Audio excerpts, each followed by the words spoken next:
नमस्कार। सुबह के 8 बज चुके हैं और वक्त हो चला है टॉप एजेंडे का। मैं हूं आपके साथ ऋतु तिवारी पोखरियाल। बुलेटिन की शुरुआत करेंगे। प्रधानमंत्री नरेंद्र मोदी का गुजरात दौरे का आज तीसरा दिन है। आज पीएम मोदी की 3 चुनावी रैलियां रहने वाली हैं। सुरेंद्रनगर, जंबूसर और नवासारी में ये चुनावी जनसभा होगी, जहां पर 3 दिवसीय ये गुजरात दौरा और इस दौरान तीसरा दिन आज प्रधानमंत्री आज चुनावी जनसभा को संबोधित करते हुए नजर आएंगे। सुरेंद्रनगर, जंबूसर और नवासारी में ये चुनावी जनसभा है। बेहद महत्वपूर्ण ये सीटें हैं और चुनाव जिस तरह नजदीक आते जा रहे हैं उस तरह चुनावी जनसभाएं भी और तेजी से की जा रही है। और गुजरात की कमान इस वक्त बीजेपी की कमान जो है वो प्रधानमंत्री ने खुद संभाल रखी है, क्योंकि प्रधानमंत्री का गृह राज्य भी है और इसीलिए बेहद महत्वपूर्ण ये पूरा दौरा और ये पूरी चुनावी जनसभा। और लोगों में भी उत्साह देखने को मिल रहा है। जैसे जैसे चुनावी तारीख नजदीक आ रही है, चुनाव प्रचार के लिए तमाम वो बड़े चेहरे भी नजर आ रहे हैं हर पार्टी के। तो प्रधानमंत्री नरेंद्र मोदी का आज तीसरा दिन गुजरात में और तीसरे दिन भी चुनावी जनसभाओं को संबोधित करेंगे। 3 रैलियों को संबोधित करते हुए, चुनावी रैली करते हुए नजर आएंगे प्रधानमंत्री। सुरेंद्रनगर, जंबूसर और नवासारी में ये चुनावी जनसभा रहने वाली है। तो कल जिस तरह से लगातार चुनावी जनसभा करते हुए प्रधानमंत्री नजर आए थे, तो वहीं आज गुजरात में चुनाव प्रचार करेंगे सीएम योगी आदित्यनाथ। सीएम आज 3 जगहों पर करेंगे जनसभा। छोटा उदयपुर, खेड़ा, पोरबंदर में चुनावी जनसभा को संबोधित करेंगे। गुजरात चुनाव में बीजेपी के स्टार प्रचारक हैं सीएम योगी। तो आज गुजरात के रण में सीएम योगी आदित्यनाथ नजर आएंगे, चुनावी जनसभा करते हुए नजर आएंगे। तो बेहद महत्वपूर्ण ये चुनावी जनसभा रहने वाली है।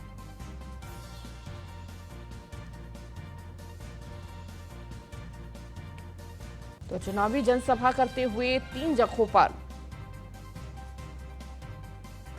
और अधिक जानकारी के साथ अश्विनी हमारे साथ, हमारे संवाददाता जुड़ चुके हैं। अश्विनी, बेहद महत्वपूर्ण आज गुजरात का ये दौरा रहने वाला है। देखिए, गुजरात चुनाव जिस तरह नजदीक आ रहे हैं, तारीखें नजदीक आ रही हैं, चुनाव प्रचार में जोरों शोरों से और किए जा रहे हैं और आज कहीं ना कहीं उत्तर प्रदेश के मुखिया गुजरात के रण में उतरने जा रहे हैं। बिल्कुल, उत्तर प्रदेश के मुख्यमंत्री का आज गुजरात दौरा है और गुजरात चुनावी माहौल के बीच में 3 जिलों की विधानसभा सीटों पर जो है मुख्यमंत्री योगी आदित्यनाथ प्रचार करेंगे। निश्चित तौर पर ये 3 जिले होंगे जिसमें छोटा उदयपुर है, खेड़ा है और पोरबंदर शामिल है। निश्चित तौर पर मुख्यमंत्री योगी आदित्यनाथ को देखा गया, इससे पहले भी किसी प्रदेश में चुनाव होता है, चाहे वो पश्चिम बंगाल में हो, या बिहार में हो, या हिमाचल प्रदेश में हो, जो लोकल लीडरशिप होती है वो सबसे ज़्यादा डिमांड अगर प्रधानमंत्री नरेंद्र मोदी की बात करती है तो वो मुख्यमंत्री योगी आदित्यनाथ करती है, क्योंकि मुख्यमंत्री योगी आदित्यनाथ का जिस तरीके से बात करने का तरीका है, एक हिंदुत्ववादी छवि है, साथ ही साथ एक मठ के पीठाधीश्वर हैं।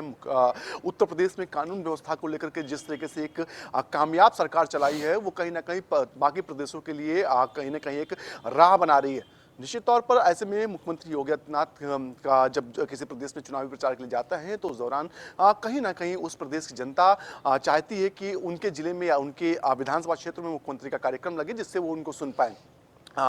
एक हिंदुत्ववादी छवि का सबसे बड़ा कहीं ना कहीं उदाहरण उनके लिए है कि जो छवि जिस तरीके से मुख्यमंत्री योगी आदित्यनाथ की है, तो कहीं ना कहीं लोग ज़्यादा से ज़्यादा संख्या में चाहते हैं कि मुख्यमंत्री योगी आदित्यनाथ उनके यहाँ आए। निश्चित तौर पर जिस तरीके से देखा जाता था, पहले एक समय था कि गुजरात मॉडल तमाम चुनावों में उसका प्रचार किया जाता था कि किस तरीके से गुजरात मॉडल डेवलप किया गया, लेकिन आज उत्तर प्रदेश के पास अपना खुद का मॉडल है, चाहे वो कानून व्यवस्था को लेकर के हो, चाहे वो डेवलपमेंट को लेकर के हो, चाहे एक्सप्रेसवे को लेकर के हो, या फिर मेडिकल कॉलेजों को लेकर के हो, औद्योगिक विकास में नए निवेश को लेकर के हो। इन्वेस्टर समिट लगातार हो रही है और इस बार एक बड़ी ग्लोबल इन्वेस्टर समिट होने जा रही है, जिसमें तमाम देशों के जो बिजनेसमैन होंगे वो उत्तर प्रदेश में आएंगे और कहीं ना कहीं आने वाले समय में बड़ा इन्वेस्ट उत्तर प्रदेश के अंदर आने वाला। उत्तर प्रदेश कहीं ना कहीं $1 ट्रिलियन की जो इकोनॉमी का राह देख रही है वो इसी के माध्यम से पूरा होगा और कहीं ना कहीं ये जो मॉडल उत्तर प्रदेश का बन के उभर रहा पूरे देश में, आज इसका बखान मुख्यमंत्री योगी आदित्यनाथ चुनावी मंच से करेंगे। निश्चित तौर पर 11:30 बजे के आसपास लखनऊ से मुख्यमंत्री योगी आदित्यनाथ जो हैं गोरखपुर के लिए, माफ कीजिएगा, गुजरात के लिए रवाना होंगे और उसके बाद ताबड़तोड़ 3 जिलों की जो चुनावी विधानसभाएं हैं वहां पर रैलियां करेंगे। जी बिल्कुल अश्विनी, ताबड़तोड़ ये पूरी रैलियां रह रही हैं। जिस तरह से लगातार हम देख रहे हैं सीएम योगी आदित्यनाथ को हिमाचल चुनाव, उस दौरान भी किस तरीके से वो चुनाव प्रचार करते हुए नजर आए, और कहीं ना कहीं उनका जो एक व्यक्तित्व है, जो उनकी एक छवि है, इसी को देखते हुए सबसे ज्यादा जो डिमांड की जाती है चुनाव प्रचारों में वो सीएम योगी आदित्यनाथ की होती है। और लगातार ये कोशिश की जा रही है गुजरात में भी कि जो सीटें कमजोर हैं या जिन पर बीजेपी की उतनी पकड़ नहीं है, सीएम योगी आदित्यनाथ को उन सीटों पर चुनाव प्रचार के लिए उतारा जाए, ताकि जिस तरह से रिजल्ट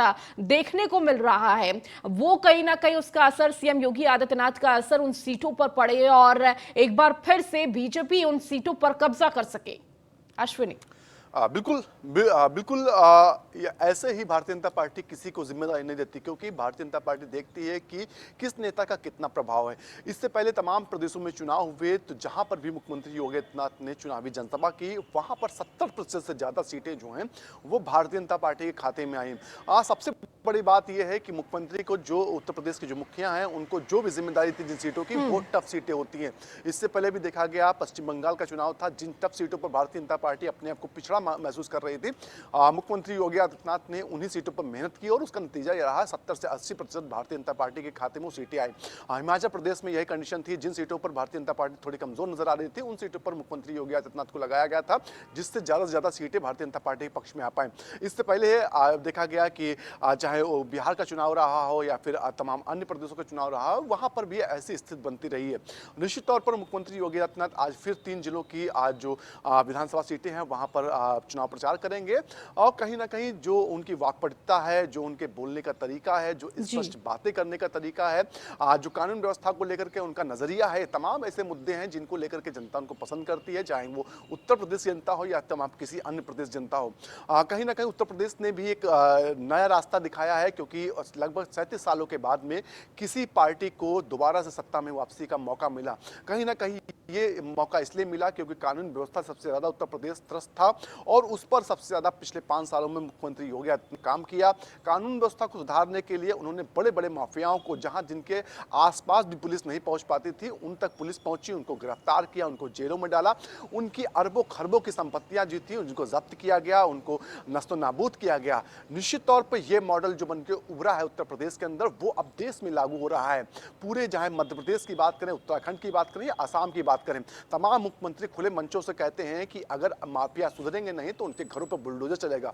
और ये बुलडोजर जो चलना शुरू हुआ, कहीं ना कहीं माफियाओं के मन में इससे भय भी पैदा हुआ, क्योंकि देखा गया इससे पहले तमाम ऐसे माफिया उत्तर प्रदेश के अंदर ऐसे अपराधी थे जो अपराध करके फरार हो गए थे, लेकिन जैसे उनके घरों पर जो बुलडोजर पहुंचता है तो तत्काल प्रभाव से वो जाकर अपना सरेंडर कर देते हैं। निश्चित तौर पर अब इन्हीं चीजों को लेकर के उत्तर प्रदेश हो या फिर तमाम अन्य प्रदेश हो, मुख्यमंत्री योगी आदित्यनाथ की सबसे डिमांड कर रहे हैं। इससे पहले देखा गया 2 दिन पहले ही मुख्यमंत्री योगी आदित्यनाथ जब गुजरात पहुंचे थे तो बड़ी संख्या में लोग बुलडोजर पर सवार होकर उनकी रैली पहुंचे थे। तो निश्चित तौर पर कहीं ना कहीं मुख्यमंत्री की जो छवि है, जो उनका शासन करने का तरीका है, सरकार चलाने का तरीका है, कानून व्यवस्था को लेकर उनकी सच्चा है, जो उनके दृढ़ संकल्प है इन चीजों को लेकर के, वाकई में अब वो पूरे देश में तमाम राज्यों में सर चढ़ के बोल रहा है। जी ठीक है अश्विनी, आप लगातार हमारे साथ जुड़े रहिए और भी खबरों पर आपसे अपडेट लेंगे। बढ़ेंगे आगे। यूपी में 8 आईएएस अफसरों का तबादला हुआ है। महेंद्र सिंह विशेष सचिव गृह बनाए गए हैं, तो वहीं रेणु तिवारी अपर आयुक्त ग्राम विकास, तो शेषनाथ विशेष सचिव चीनी उद्योग गन्ना विकास, तो अरुण प्रकाश विशेष सचिव एमएसएमई विभाग खादी ग्राम उद्योग, तो सीईओ का अतिरिक्त प्रभार मिला है। तो योगेश कुमार विशेष सचिव कृषि उत्पादन शाखा का, तो टीके शिबू अपर भूमि व्यवस्था आयुक्त बनाए गए हैं। राजस्व परिषद सुनील कुमार वर्मा विशेष सचिव कृषि उत्पादन शाखा, तो अनुराग पटेल विशेष सचिव राजस्व विभाग अपर आयुक्त चकबंदी का भी चार्ज मिला है। तो ये बड़े फेरबदल देखने को मिले हैं, बड़े तबादले। और लगातार अश्विनी हमारे साथ जुड़े हुए हैं। अश्विनी, 8 आईएएस अफसरों के ये बड़े तबादले देखने को मिले हैं, विभागों में फेरबदल किया गया है। बिल्कुल कल देर रात 8 आईएएस अधिकारियों के तबादले किए गए हैं और 5 आईएएस तबादले किए गए और 3 आईएएस अधिकारियों को जो प्रतीक्षारत थे उनको नई जिम्मेदारी दी गई। निश्चित तौर पर बात करें अगर महेंद्र सिंह को विशेष सचिव गृह बनाया गया, इसके अलावा रेणु तिवारी हैं अपर आयुक्त ग्राम विकास बनाई गई हैं, शेष नाथ जो हैं विशेष सचिव चीनी तथा गन्ना विकास बनाए गए। इसके अलावा अरुण प्रकाश विशेष सचिव एमएसएमई जैसी बड़ी जिम्मेदारी दी गई। जो योगेश कुमार हैं विशेष सचिव कृषि उत्पादन आयुक्त शाखा बनाए गए। ये 5 नाम है जिनका ट्रांसफर, उसके बाद 3 नाम है टीके सीबू और इसके अलावा सुनील कुमार वर्मा और अनुराग पटेल। ये तीनों अधिकारी जो थे आईएएस अधिकारी ये प्रतीक्षा रखते और इनको नई जिम्मेदारी दी गई। अगर बात करें टीके सीबू के सुनील कुमार वर्मा की, टीके सीबू सोनभद्र के डीएम रहते हुए सस्पेंड हुए थे। इसके अलावा सुनील कुमार वर्मा औरैया डीएम रहते हुए सस्पेंड किए गए थे। इन पर भ्रष्टाचार के आरोप थे, जिसके बाद इनको सस्पेंड मुख्यमंत्री ने किया था। निश्चित तौर पर कुछ दिन पहले इन दोनों अधिकारियों को बहाली दी गई और बहाली के बाद अब नई जिम्मेदारी मिल गई। इसके अलावा बात करें अगर अनुराग पटेल जो थे बांदा डीएम थे, उनको वहां से हटाया गया था और वेटिंग में डाला गया था। आज कल देर रात उनको वेटिंग से हटा करके नई जिम्मेदारी दी गई। निश्चित तौर पर कहीं ना कहीं उत्तर प्रदेश में देखा जा रहा है लगातार आईएएस और आईपीएस अधिकारियों को तबादले हो रहे। कहीं ना कहीं मुख्यमंत्री की मंशा के अनुसार जो काम कर रहा है उसको नई जिम्मेदारी मिल रही है, जो काम नहीं कर रहा है उसको हटाया जा रहा है। जी ठीक है अश्विनी, बहुत बहुत शुक्रिया इन तमाम जानकारियों को देने के लिए। बढ़ेंगे आगे। यूपी बीजेपी अध्यक्ष भूपेंद्र चौधरी का आज रामपुर दौरा रहने वाला है। आज सुबह 11:30 बजे रामपुर पहुंचेंगे भूपेंद्र चौधरी। रामपुर में आयोजित कई कार्यक्रमों में हिस्सा भी लेंगे, तो बूथ अध्यक्ष सम्मेलन को भी संबोधित करते हुए भूपेंद्र चौधरी नजर आएंगे। बेहद महत्वपूर्ण ये पूरा दौरा भूपेंद्र चौधरी का रहने वाला है, क्योंकि आगे आने वाले चुनावों को देखते हुए ये दौरा माना जा रहा है। आपको बता दें कि सुबह 11:30 बजे रामपुर पहुंचेंगे भूपेंद्र चौधरी। उपचुनाव है और इसके बाद नगर निकाय चुनाव है और 2024 चुनाव है। लगातार बीजेपी इस कोशिश में जुटी हुई है कि संगठन को किस तरह मजबूत किया जाए, बूथ स्तर पर किस तरह मजबूती लाई जाए और हर सीटों पर बीजेपी का कब्जा हो। और इसी कोशिश में लगातार भूपेंद्र चौधरी जब से कमान संभाली है तब से ही प्रदेश की कमान संभालते ही लगातार दौरों पर है और आज रामपुर पहुंचेंगे, जहां पर बूथ स्तर पर भी बैठक करते हुए नजर आएंगे। इसके साथ ही कई कार्यक्रमों में हिस्सा लेंगे, तो बूथ अध्यक्ष सम्मेलन को भी संबोधित करेंगे।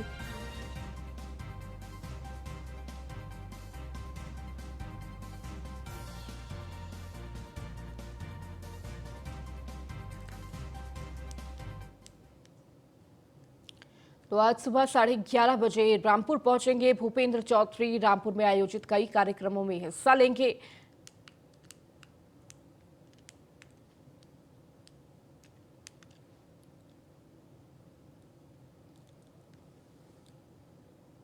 और अब खबर बिजनौर से है, जहां पुलिस और बदमाशों के बीच मुठभेड़ देखने को मिली। गोली लगने से एक पुलिसकर्मी घायल, तो जवाबी फायरिंग में एक बदमाश भी घायल, तो दोनों को अस्पताल में कराया गया भर्ती। तो पुलिस और बदमाशों के बीच ये मुठभेड़ देखने को मिली है। गोली लगने से एक पुलिसकर्मी घायल हुआ, तो जवाबी फायरिंग में एक बदमाश के पैर में भी गोली लगी है, तो दोनों को अस्पताल में भर्ती कराया गया है। तो बिजनौर से पूरा मामला आपको बता रहे हैं, जहां पुलिस और बदमाशों के बीच ये मुठभेड़ देखने को मिली।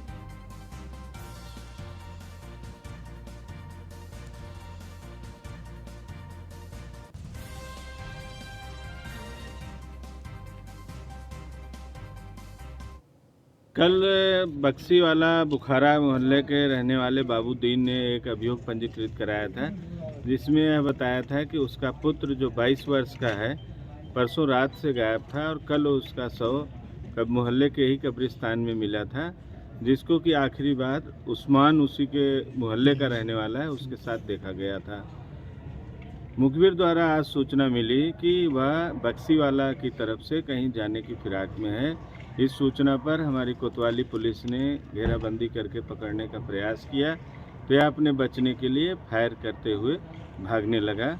उस फायर में हमारे एक आरक्षी को राहुल नयन को भी हाथ में गोली लगी और जवाबी बचाव में पुलिस के फायरिंग में इस उस्मान के भी पैर में गोली लगी है, जो कि एडमिट है यहाँ। यह वही अभियुक्त है जिसने कुकर्म करने का प्रयास करने के लिए उसकी हत्या कर दी थी, गले में नुकीली चीट डाल के। कल और अधिक जानकारी के साथ हमारे संवाददाता फैजल खान हमारे साथ जुड़ चुके हैं। फैजल, क्या कुछ जानकारी पुलिस के अधिकारियों के द्वारा दी जा रही है? 24 घंटे पहले एक मोनिस नाम का जो मंदबुद्धि व्यक्ति था उसकी एक हत्या कर दी गई उस्मान के द्वारा। तो पुलिस की ये बड़ी कामयाबी बताई जा रही है, क्योंकि इन्होंने 24 घंटे के अंदर उस्मान को मुठभेड़ के दौरान पकड़ा और अब फिलहाल गिरफ्तार कर जेल भेजने की तैयारी में लगी हुई है। अगर बात की जाए हत्या की, तो हत्या दर्दनाक तरीके से उस्मान द्वारा की गई थी और बिजनौर में एक माहौल बना हुआ था कि जल्द से जल्द खुलासा हो और आरोपी जल्द से जल्द पकड़ा जाए। वही काम पुलिस ने किया है। पुलिस का इस बड़े काम की बिजनौर में सराहना हो रही है। ठीक है फैसल, बहुत बहुत शुक्रिया इस जानकारी को देने के लिए।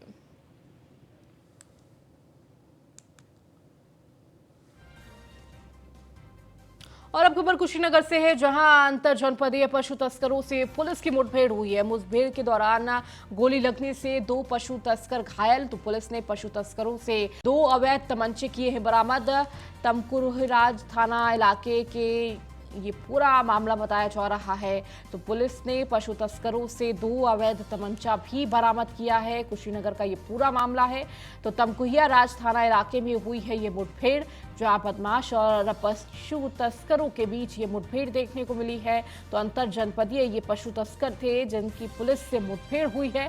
तो मुठभेड़ के दौरान गोली लगने से 2 पशु तस्कर घायल हुए हैं, जिनके पास से 2 अवैध तमंचे भी बरामद हुए हैं। तो कुशीनगर के तमकुहिया राज का ये पूरा मामला आपको बता रहे हैं।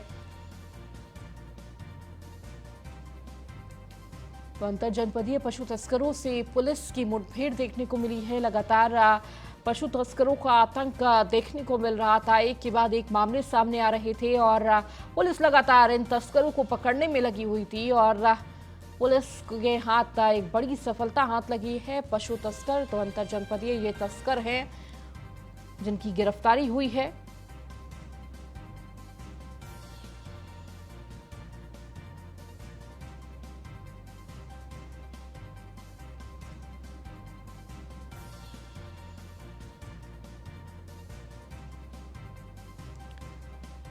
तो पुलिस ने पशु तस्करों के 2 अवैध तमंचा भी बरामद किया है।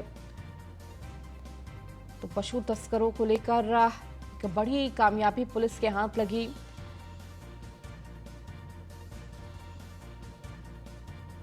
आपको बता दें कि पशु तस्करों की गिरफ्तारी हुई है।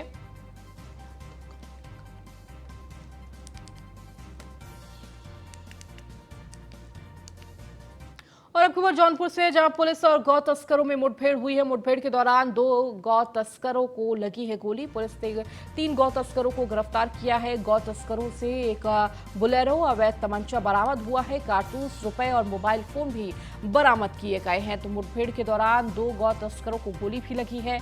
पुलिस ने 3 गौ तस्करों को गिरफ्तार किया है। तो ये गौ तस्कर की गिरफ्तारी हुई है। गौ तस्करों से एक बुलेरो, अवैध तमंचा भी बरामद हुआ है। इसके साथ ही साथ आपको बता दें कि कारतूस, रुपए और मोबाइल भी फोन भी बरामद हुए हैं। तो जौनपुर का ये पूरा मामला है जहां पुलिस और गौ तस्करों में मुठभेड़ हुई है। और अधिक जानकारी के साथ जौनपुर से हमारे संवाददाता देवेंद्र खरे हमारे साथ जुड़ गए। देवेंद्र, क्या कुछ जानकारी इस पूरे मामले को लेकर मिल रही है? गौ तस्करों की गिरफ्तारी हुई है। जी, आपको बता दें कि ये लगातार गौ तस्करी को लगातार वारदात बढ़ते हुए लगातार पुलिस मॉनिटरिंग कर रही थी। कल पुलिस और गौ तस्करों में मुठभेड़ हुई, जिसमें दो गौ तस्करों को गोली लगी है। एक गौ तस्करों को गिरफ्तार कर लिया गया है। लगातार जौनपुर जिले में गौ तस्करी के जो वारदात हो उसको लगातार पुलिस मॉनिटरिंग कर रही थी। कल चेकिंग के में ये लोग जब गौ तस्कर गाय ले जा रहे तभी इनसे मुठभेड़ हुई और बीच में फायरिंग हुई, जिसमें 2 गौ तस्करों को गोली लगी, एक गिरफ्तार किया। जी ठीक है, बहुत बहुत शुक्रिया देवेंद्र इस जानकारी को देने के लिए।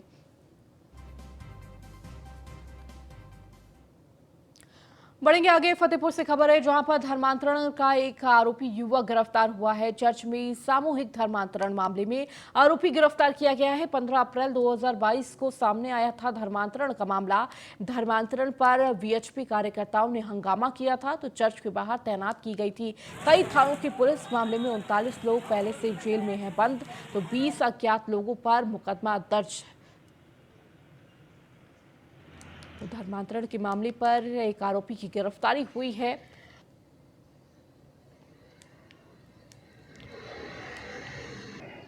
तो आपको बता दें 20 अज्ञात लोगों पर दर्ज है मुकदमा। इसके अलावा पहले से ही 39 लोग जेल में बंद हैं। तो चर्च के बाहर तैनात की गई थी कई थानों की पुलिस। तो धर्मांतरण पर बीएचपी कार्यकर्ताओं ने हंगामा किया था, जिसके बाद ये पुलिस चर्च के बाहर तैनात की गई थी। 15 अप्रैल 2022 को सामने आया था ये धर्मांतरण का पूरा मामला।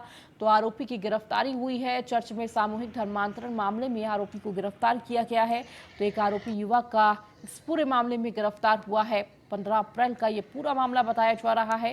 हालांकि अभी 39 लोग जेल में बंद हैं। इसके अलावा 20 लोगों के अज्ञात लोगों के खिलाफ मुकदमा दर्ज किया गया है।